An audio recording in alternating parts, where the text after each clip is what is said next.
Bienvenidos a La Niebla Maldita, un canal dedicado a narrar historias cortas de ficción de terror originales. Yo soy el del más allá y seré su locutor esta noche. Antes de empezar, de parte del equipo de La Niebla Maldita, me gustaría agradecer a todos nuestros oyentes y suscriptores por el apoyo continuo. Nuestro objetivo es brindarles a todos ustedes un breve respiro de la vida cotidiana con nuestras historias de terror. Esperamos seguir haciéndolo durante muchos años y nos encantaría que todos ustedes nos acompañaran. Y sin más preámbulos, únase a mí mientras nos adentramos en lo desconocido, así que siéntese, relájese y disfrute del entretenimiento de la noche. En un distrito rural donde la noche parece más densa que en cualquier otro lugar, un viejo rumor se niega a morir. Los caminos se vacían al atardecer, los motores fallan sin explicación y quienes regresan tarde aseguran sentir que algo los observa desde el monte. Todo comienza con un joven que toma una ruta que nadie recomienda y con una oscuridad que no se comporta como debería. Lo que sucede después transforma al pueblo para siempre y deja una pregunta imposible de ignorar: ¿qué despierta cuando la luz desaparece y por qué te está esperando? En el distrito rural de Eusebio Ayala, donde las casas están separadas por kilómetros de manti y los caminos de tierra se pierden entre sombras infinitas, había un rumor que nadie quería decir en voz alta. Los ancianos murmuraban que, desde hacía generaciones, algo despertaba cuando el sol desaparecía, una criatura que no dejaba huellas, que no tenía forma fija y que solo podía verse cuando ya era demasiado tarde. Lo conocían como el monstruo en la oscuridad de Paraguay. La historia comenzó una noche de enero, cuando la humedad era tan pesada que parecía pegada a la piel. Carlos, un joven de 23 años, regresaba de visitar a su novia en el pueblo. Con su motocicleta avanzaba despacio por el camino que bordeaba el Monte Guazú, un sitio donde la gente aún dejaba ofrendas por miedo a los espíritus antiguos. A mitad del camino, la luz de la moto parpadeó. Primero un destello leve, luego un apagón completo. Carlos quedó detenido en plena oscuridad, una oscuridad tan total que parecía engullirlo. Trató de encender el motor varias veces, pero solo escuchó un sonido seco y metálico. Cuando se bajó para revisar, el aire cambió. Un silencio pesado cayó sobre el lugar. Ni grillos, ni chicharras, ni viento. Nada. Entonces lo escuchó. Un susurro. No era humano, pero tampoco era animal. Sonaba como si viniera de todas partes al mismo tiempo, como si algo hablase dentro de su mente, reclamando cada pensamiento. Era un murmullo grave, húmedo, arrastrado.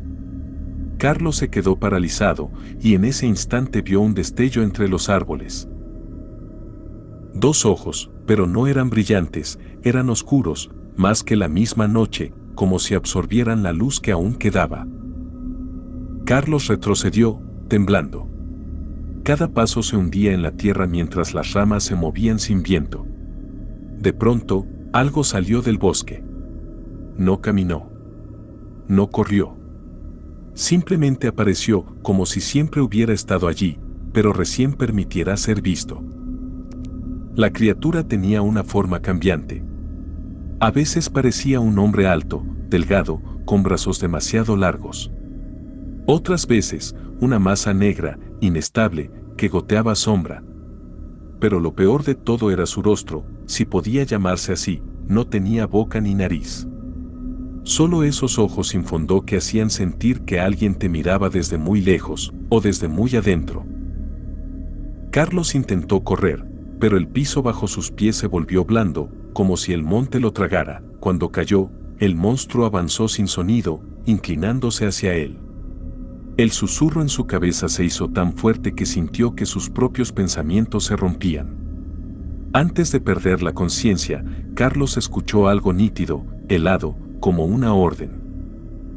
No apagues la noche. Al amanecer, su moto fue encontrada tirada a la orilla del camino. Pero Carlos no. Pasaron 3 días antes de hallarlo, en medio del monte, en posición fetal, con los ojos abiertos y completamente en silencio. No hablaba, no parpadeaba, no reaccionaba. Solo murmuraba, muy bajo, repitiendo una frase una y otra vez. La oscuridad es suya, la oscuridad es suya. Nadie pudo sacarlo de ese estado. Los lugareños comenzaron a evitar el camino del Monte Guazú por completo. Algunos aseguraban escuchar pasos detrás de ellos cuando volvían tarde a casa, pasos que desaparecían si miraban atrás. Otros contaban que habían visto sombras que se estiraban demasiado lejos del cuerpo, sombras que caminaban por delante de sus dueños. Una noche, doña Graciela, una mujer mayor que vivía sola, afirmó haber visto una figura parada frente a su ventana. Decía que no golpeaba, no llamaba, solo observaba.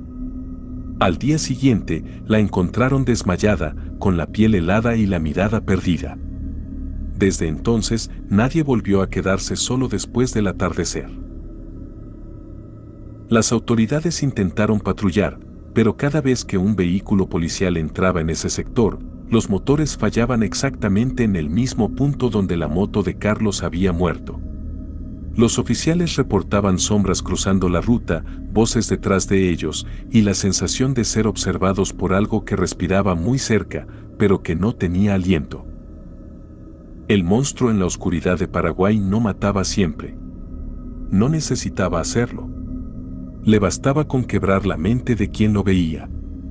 Dejarlo atrapado en un miedo sin forma, sin voz, sin final. Hoy, todavía hay noches en que los pobladores de Eusebio Ayala aseguran ver dos ojos vacíos entre los árboles cuando pasan por aquel camino. No brillan. No parpadean. No prometen nada. Solo observan. Y algunos dicen que, si te quedas mirando demasiado tiempo, empezarás a escuchar un susurro dentro de tu mente, suave, insistente, reclamando lo que es suyo, la noche. Porque en ese lugar, la oscuridad no está vacía, alguien la habita, y nunca deja de mirar. Así termina la historia que todos dicen no creer, pero que nadie se atreve a comprobar. El camino sigue ahí, el monte también, y la oscuridad nunca se fue. Puedes reírte, llamarlo superstición o invento de viejos asustados, mientras aseguras que a ti no te pasaría nada. Total, solo es noche, solo son sombras, pero recuerda, no todos los finales hacen ruido, algunos solo te observan en silencio. Y cuando apagues la luz convencido de que todo fue un cuento, tal vez descubras que la oscuridad ya te estaba escuchando. Esto ha sido El del Más Allá. Esperamos que hayas disfrutado la historia de esta noche. Únete a nosotros nuevamente mañana a las 10 de la noche, hora del este, para una nueva historia de terror. Pulsa el botón me gusta y suscríbete al canal, activa las notificaciones y no olvides dejar un comentario. Comparta el video con familiares y amigos y, por último, no olvides escuchar otras historias de terror en la lista de reproducción de tu país disponible en nuestro canal si eres lo suficientemente valiente.